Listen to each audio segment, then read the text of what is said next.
So the other day I was in the pet food industry website and I saw this article. Basically, it was saying how great maltodextrin is and how it's used in a lot of pet supplements. The gist of it was that maltodextrin is safe according to the FDA and it's super useful as a sugar source. If this is the way the pet industry looks at maltodextrin, then you and I need to have a little chat about how you never want to see it in your dog's food or supplements. But before we get started, make sure you subscribe so you don't miss out on any new videos.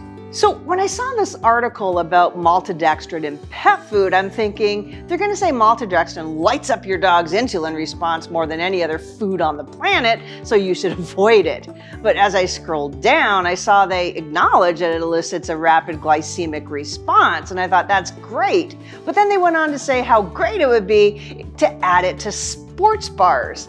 And now I'm thinking, this is crazy. Why would anyone knowingly give their dogs maltodextrin? So I did a little search on Google and there it was. They're making dog energy bars with freaking maltodextrin in them. Now, thankfully, dogs naturally shows up in the search too. Otherwise, people would have no idea how much they could be harming their dogs with this stuff.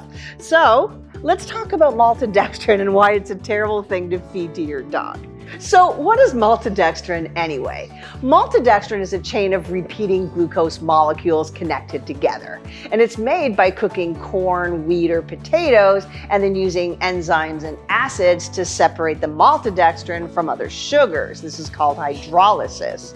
And then they take the liquid and spray dry it to make a white powder that's pretty much odorless and tasteless. Now, maltodextrin is most often used as a prebiotic in dog probiotics because it's sugary. But it's also used as an anti-caking agent, so you often see it in other supplements. So that's what maltodextrin is, but now let's talk about how safe it is. Now, the FDA says maltodextrin is safe, but there's a few problems with it you need to be aware of. First, it spikes blood sugar like nothing else will. The glycemic index is how quickly a food spikes blood glucose. Now, white rice has a glycemic index of 35, sugar is 65, high fructose corn syrup is 73, and maltodextrin is a whopping 90 to 110. Now, what that means is that most of your dog's energy will be stored as fat because of the insulin spikes. And it's one of the reasons why dogs are suffering obesity at about the same rates as their humans. Now, second, maltodextrin causes bacteria-associated gut issues by blocking the growth of beneficial bacteria colonies.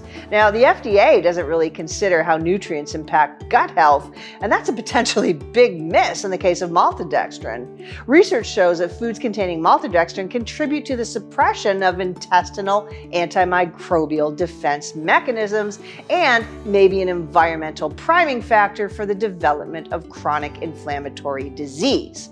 Said another way, maltodextrin suppresses the friendly bacteria communities that control dangerous chronic inflammation, which is the cause of nearly all chronic disease. And here's another reason to avoid maltodextrin. It can cause allergic reactions like skin rashes or bloated, gassy guts with diarrhea.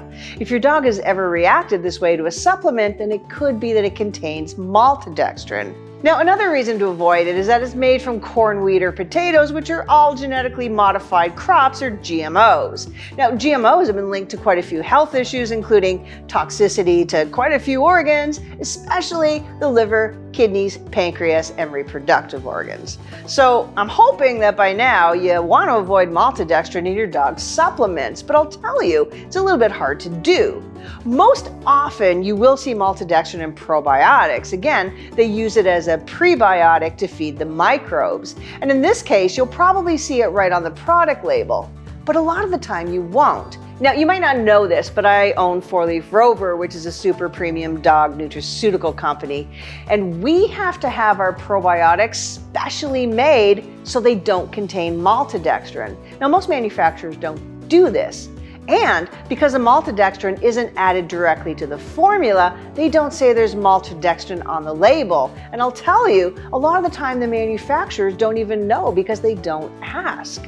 So just because it's not on the label doesn't mean there's not maltodextrin in the jar. Maltodextrin is added as a filler to a lot of other raw ingredients, not just probiotics. But again, you won't see it on the label.